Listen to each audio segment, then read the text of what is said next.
안녕하세요. 두 번째 시간입니다. 오늘은 뭘 질문하실 건가요? 네, 마일리지. 마일리지로 진짜. 근데 마일리지 찾아보니까 잘 없어요. 마일리지로, 그래요? 생각보다 마일리지로 안 가나 봐요. 제일 중요한 거는 제가 뭘 힘들었냐면, 마일리지로 어딜 가고 싶은데, 자리가 잘 없고, 여하튼 뭐가 잘 안 돼. 그래서 힘들었어요. 뭐부터 해야 될지. 마일리지 항공권에 대해서 생각을 해보면 그 첫 번째가 그거예요. 좌석을 적게 배정한다. 그러니까 라는 얘기도 9개밖에 있고. 안 되는 거예요, 원래? 아니에요. 그거는 항공사에서 보면 예약할 때 9이 숫자가 늘 뜨거든요. 그건 네. 맥스예요. 항상 9이에요. 그 이상은 보이지 않고요. 일반적으로 하루가 지나야지 다시 9이 채워져요. 그런 식으로 돌아가기 때문에 9개밖에 없다라는 건 착각이시고, 그거는 아니고 9개씩 보여진다라고 이해하시는 게 맞아요. 그럼 매일매일 9개씩 보여준다는 그건 건가요? 이제 제가 알기로 항공사나 이런 시스템의 특성에 따라 달라져서 딱 9개씩 매일 이렇게 보여진다라고도 볼 수 있는데, 어떤 경우는 9개를 전 단체도 많이 해봤으니까 단체를 다 소진하잖아요. 그럼 또 9개가 리필되는 경우도 있어요. 그래서 이거는 그때그때 좀 달라서 해봐야 알아요.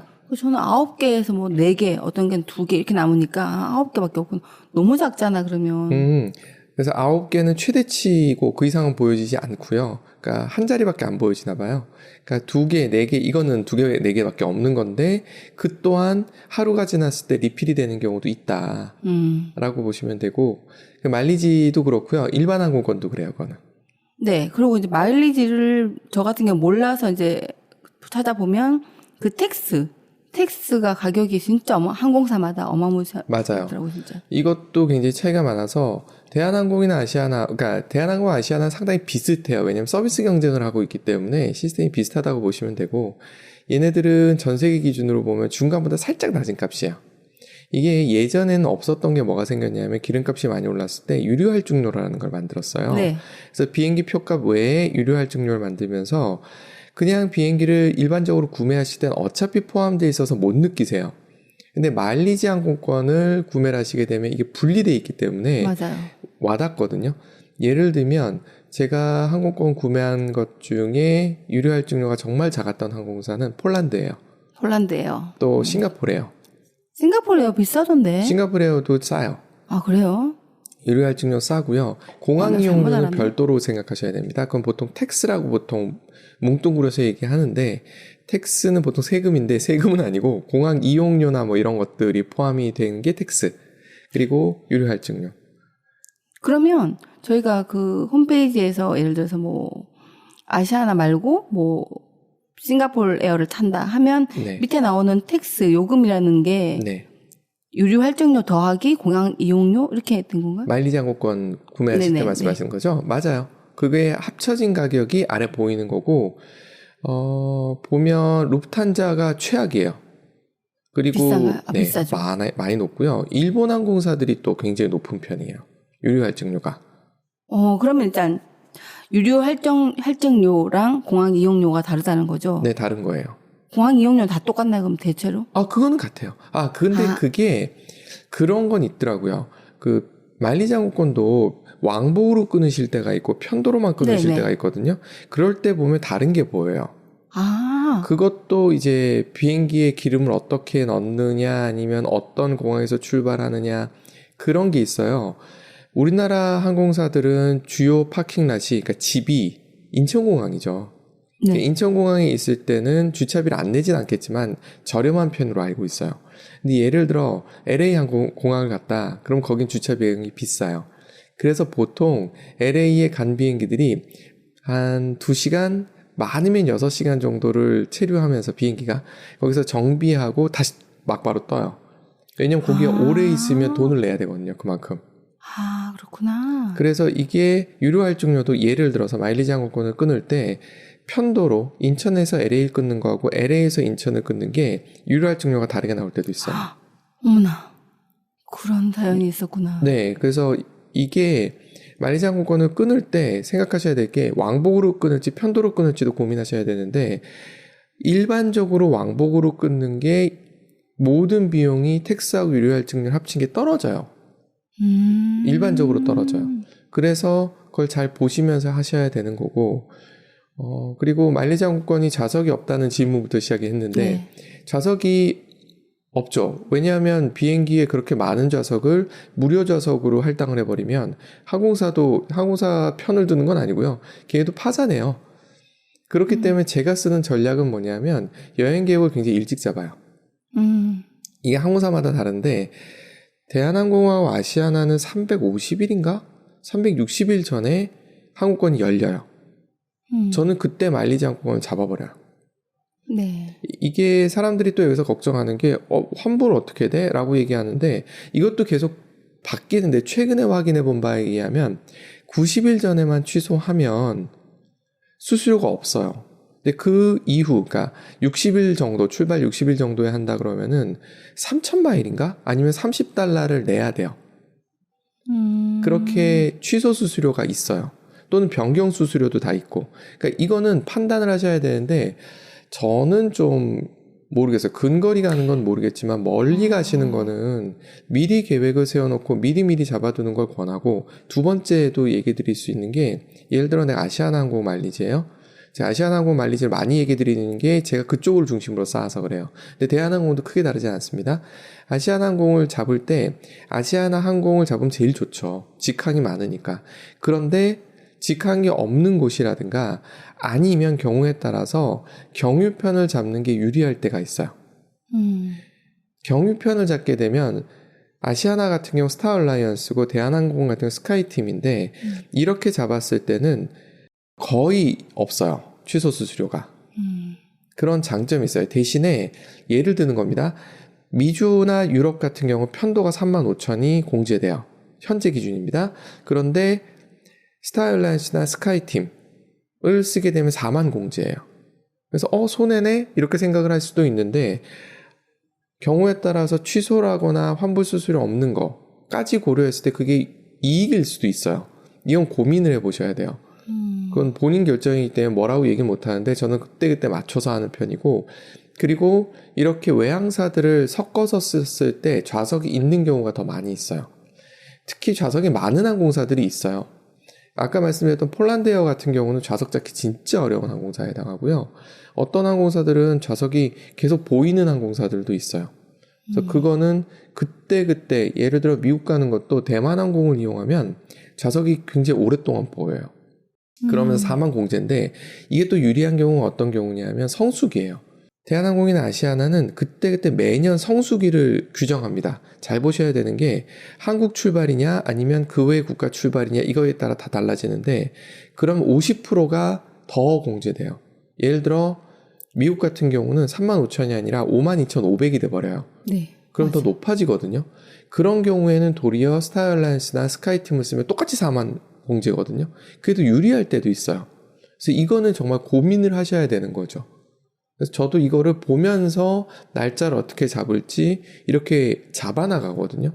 예를 들어서 내년에 저희 5월달 여행 준비를 하는데 보셨는지 모르겠지만 갈 때는 5월 며칠인지 기억이 정확하게 안 나는데 목요일까지는 일반 35,000 공제인데 금요일부터 52,500이 되어버리더라고요. 이런 경우들이 있을 때 이걸 어떻게 처리할지에 대해서 고민을 해보셔야 돼요. 일정을 좀 자유롭게 쓰실 수 있는 분들하고 그렇지 않은 분도 갈리기 때문에 그런 것도 보시면서 하시는 게 맞습니다. 이게 기본적으로 마일리지 항공권을 잘 잡는 방법이에요. 그러니까 저도 신문지상에서 이렇게 보거든요. 물론 여러 가지 이유들 때문에 좀 악의를 가지고 쓰는 경우들도 있기 때문에 그 말을 그대로 믿을 수도 없지만 저 같은 경우는 마일리지를 잘 쓰는 축에 들어가거든요. 근데 그 방법이 뭐냐면 미리 한다. 그리고 스타얼라이언스나 스카이팀을 적절히 활용한다. 그러면서 저는 유료 할증료 부분을 굉장히 유심히 들여다본다. 그리고 이거를 편도하고 왕복을 분리할 것인지 합칠 것인지를 고민한다. 이것도 굉장히 쉽진 않죠. 네. 스카이팀 뭐였죠? 대한항공을 포함한 국제적인 항공사 그룹이에요. 그래서 그들끼리 마일리지를 그 아시아나를 주로 쓰셔서 그러는 거고요. 스카이팀은 대한항공이 포함되어 있는 항공사들이에요. 똑같은 그런 얼라이언스가 있다는 거죠. 얼라이언스예요. 네. 그러면 아니, 제가 생각하기에 지난번에 했을 때 변경 수수료는 있었어요. 취소 수수료는 없었던 것 같은데. 제가 저번에 마일리지 항공권이요? 네, 마일리지로. 변경은 오히려 돈이 비쌌던 것 같아요. 맞아요. 근데 취소를 못했던 이유가 취소하면 자리가 없으니까 제가 어쩔 수 없이 돈을 내고 변경을 했던 것 같은데. 이건 또 좀 달라지는데 좋은 질문이십니다. 뭐냐 하면 예를 들어서 아시아나 대한항공 마일리지 항공권을 잡을 때는요. 웨이팅을 걸 수 있어요. 네. 네, 마일리지 항공권을 잡을 건데 좀 웨이팅 좀 걸게요 하면 받아줘요. 근데 아쉬운 건 도대체 몇 명이 앞에 대기돼 있는지 몰라요. 그걸 모르더라고요. 저도 이번에 웨이팅 10개 했습니다. 네. 그래서 만약에 하실 경우에 미국 같은 경우 갈 때는 저는 여러 군데를 찍어요. 우리나라 국적기가 가는 데가 서부 같은 경우 시애틀, LA, 샌프란시스코잖아요. 다 잡아두기도 해요. 전 경우에 따라서는. 그리고 네, 동쪽 같은 경우는 뉴욕, 목적지를. 보스턴, 그때그때 다른데 워싱턴, 뭐 이런 데, 애틀란타 이런 데를 가거든요. 그래서 이걸 적절히 섞어 놓고 웨이팅을 걸어요. 그럼 그런 것들, 유럽은요, 이것도 상식적으로 좀 알아두시면 좋은데, 잘 풀리는 편이 베네치아 편, 아니면 런던 편, 이런 데들이. 베네치아는 편이 잘 없지 않나요? 이번에 코로나 때문에 잠깐 없어졌고요. 원래 거기가 예약이 잘 되는 데였어요. 그래요? 네, 그래서 저도 한번 그렇게 해서 들어간 적이 있었는데, 그런 데들이 있어서 두루두루 해보세요. 이것도 경험이고, 그때그때 시즌에 따라 좀 달라지는 부분이 있어서 해보셔야지 알고 웨이팅을 걸 수 있어요. 그런데, 스타얼라이언스나 스카이팀은 정확하게 모르겠어요. 스타얼라이언스는 안 돼요. 웨이팅이 안 돼요. 그 뜻을 뒤집어 얘기하면 그때그때 전화해가지고 있는지 확인하거나 아니면 인터넷에서도 확인할 수 있거든요. 하셔야 된다는 거예요. 또는 방법이 뭐냐면 그렇기 때문에 좋아지는 건 뭐가 있냐면 예를 들어 내가 취소하고 다시 잡을 때 잡혀요. 왜냐면 대기인이 있는 게 아니기 때문에. 그렇겠네요. 네, 보통 상담원하고 하게 돼요. 그때는 상담원하고 하지 전 인터넷으로 안 합니다. 왜냐면 빠른 속도로 진행돼야 되기 때문에 손의 그렇죠. 빠름은 터미널 앞에서 그들은 축약어를 쓰거든요. 맞아요. 여기도 훨씬 빨라요.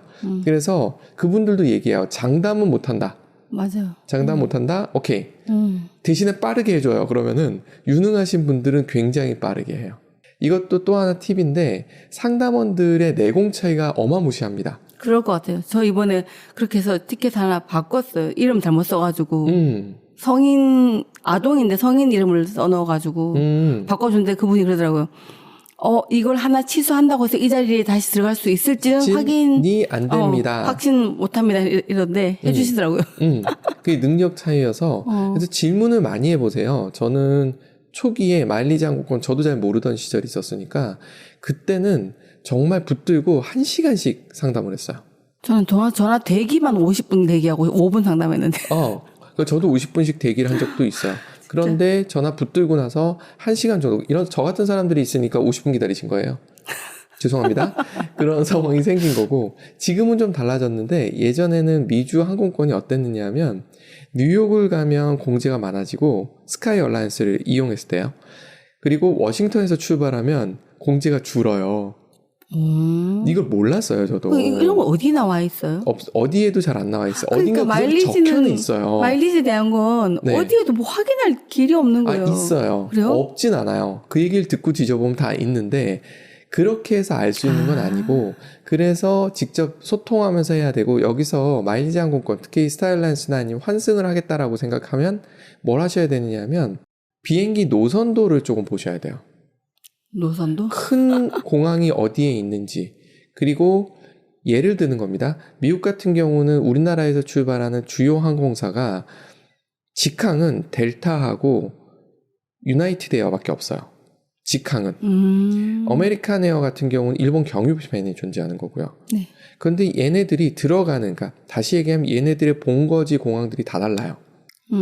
그래서 그런 것들을 사이트에 들어가 보시면 보이거든요. 그래서 몇 개 항공사 정도는 알고 계셔야 돼요. 각 항공사마다 들어간다고요? 들어가셔가지고 주요 취향지를 확인해 볼 필요가 있어요. 저는 그렇구나. 그 작업도 해요.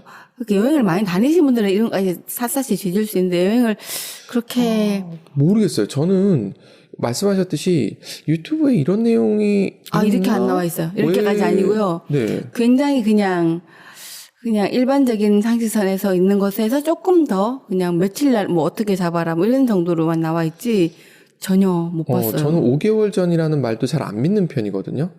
저는 그거 잘 안 믿는 편이고 제가 직접 확인하는 편이기 때문에 그렇고 유럽 같은 경우도 정말 재밌는 상황들을 많이 발견해요. 전 검색을 많이 해보니까. 그래서 제가 폴란드 항공이라든가 아니면 뭘 타봤더라? 에어프랑스도 타본 것 같고 그리고 터키 경유편도 타본 것 같고 에티하드에서 중동, 그러니까 유럽 가실 때는 비용을 좀 세이브 하시는 방법 중에 하나가 에티하드를 이용하시는 거예요. 에티하드? 이게 아부다비, UAE에 두 개 항공사가 있어요. 하나는 두바이에 거점을 두고 있는 에미레이트 항공. 네. 그리고 또 하나가 후발주자예요. 형님 국가인데 후발주자입니다. 아부다비에 있는 에티하드가 있어요. 근데 에미레이트 항공이 좀 더 고가고요. 에티하드가 좀 저가예요. 한때 잘 나가던 게 카타르 항공이 있었는데 요즘은 조금 죽었어요. 요즘 사우디에서 굉장히 밉니다. 근데 비행기 편수가 적어가지고 이용하긴 쉽진 않을 텐데 어쨌든 중동이 중간에 걸쳐 있다 보니까 유럽은요 직항을 이용하는 것도 방법이지만 물론 편하죠. 그건 당연한데 없다 싶을 때는 잘 뒤져보시면 중동 경유 또는 터키 경유편들이 비용이 싼 게 굉장히 잘 나와 있어요.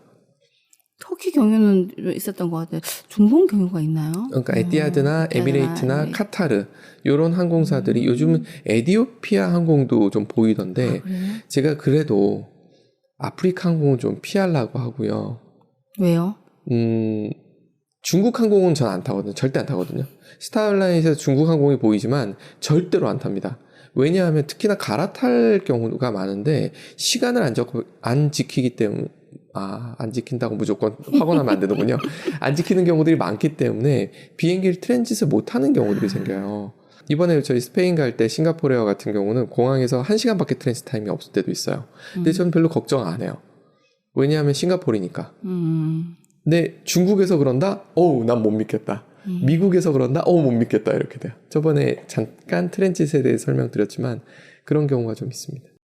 그러면 마일리지 항공으로 가는데 저는 제일 그게 좀 정리를 해야 될 게 세금이 가장 싼 항공사부터가 처음 1등이? 이게 좀씩 다른데 미국 같은 경우는 저는 주로 스타일런스 쪽을 많이 해봤으니까 미국 항공사들은 대체적으로 유료 할증료가 좀 적은 편에 들어가요. 상대적으로 적은 편, 비싸진 않아요. 일본 항공편이 굉장히 비싸다. 그래서 일본 항공편이 마일리지로 볼 때 잘 보여요. 이런 거 잘 보여요. 맞아. 이유가 그거예요. 그리고 유럽 같은 경우 루프탄자가 미친 듯이 비싸고요. 항공료에 여러분들이 인터넷에서 보는 항공료, 스위스 항공도 비싸요. 스위스 항공은 제가 잘 보질 않아서 모르겠어요. 제일 늦게까지 보이는 데가 루프탄자예요. 맞아요. 루프탄자는 대신에 유료 할증료가 되게 세고 말씀드렸듯이 폴란드에어 같은 경우 되게 낮아요. 터키에어는 우리나라 항공사랑 비슷한 수준이에요. 그럼 유럽은 폴란드, 터키 중심으로 좀 보는 게 저렴하고. 폴리시에어가 비행기도 괜찮기 때문에 가급적 그리고 위치상으로 폴란드 들어갔다 유럽 전반으로 가기 위치적으로 좋거든요. 그래서 폴란드 에어를 많이 찾죠. 근데 잘 안 나오기 때문에 많이들 가져간 거구나. 네, 그런 이유예요. 그래서 이게 근데 이제 사람들이 여행을 잘 해보신 분들 아까 말씀하셨듯이 웨이팅을 해서 미국 서부로 가면 여기저기를 한다. 보통 여행을 안 해본 사람은 일단 내가 샌프란 가려면 샌프란만 가려고 하지 그 근처 어디로 갈 생각 못하고 저 같은 경우도 유럽으로 가면 독일 가면 독일만 가려고 하지 거기 없으면 자리 없나 보다 이러잖아요. 그래서 저는 권해드리는 게 마일리지 항공권에 대해서 그러니까 불신이 생기는 이유들을 저는 알 거는 같아요. 하지만 그거는 부지런함으로 해결할 수 있는 부분이거든요. 그래서 저는 진짜 많이 뒤져봐요. 그리고 제가 지리를 재밌어 하는 게 도움이 되는군요. 그래도 대도시는 알잖아요, 우리가. 네. 대도시 중심으로 검색을 먼저 해보면 이게 예를 들어서 지금 말씀하셨던 유럽을 예를 드는 게 좋은 것 같아요, 이런 경우에. 예를 들어서 제가 런던을 가요. 런던 직항을 볼 수도 있지만 파리 경유가 있을 수도 있고요. 또는 뮌헨 경유. 독일의 큰 도시는 두 개입니다. 뮌헨하고 프랑크푸르트거든요. 이런 데들을 그냥 거기까지 가는 것만 먼저 찾아볼 때도 있어요. 그리고 나서 거기서 넘어가는. 이게 재밌는 게 인터넷에서 예를 들어 런던을 가는데 뮌헨경유에서 들어가는 게 안 보일 때가 있어요. 인터넷에선. 그런데 상담원하고 얘기를 하다 보면 잡아주는 경우도 있어요. 이게 자기네들 내부적으로 무언가에 의해서 막아놨는데 사실은 자기네들 입장에서 봤을 때 뭔가가 리스키한 부분이 있어서 그렇다고 했는데 상담원 입장에서 봤을 때는 이 정도면 괜찮습니다 하면 잡아주는 경우들이 있어요. 네, 알겠어요. 오늘 말씀하신 것 중에서 제일 중요한 거 몇 가지만 찝어주세요. 그러면 유효할증료를 보셔야 된다는 거. 네. 그리고 그 항공사의 마일리지를 쓰는 것도 있지만 그렇게 제휴항공사들의 마일리지를 써서 유리한 경우도 있다는 거. 그리고 취소 수수료하고 환불하는 수수료에 대해서 보셔야 된다는 거. 그리고 이제 좀 익숙해지시게 되면 경유편 같은 걸 잘 활용해 보시면 굉장히 도움이 될 수 있어요. 네, 알겠습니다. 감사합니다. 네, 수고하셨습니다.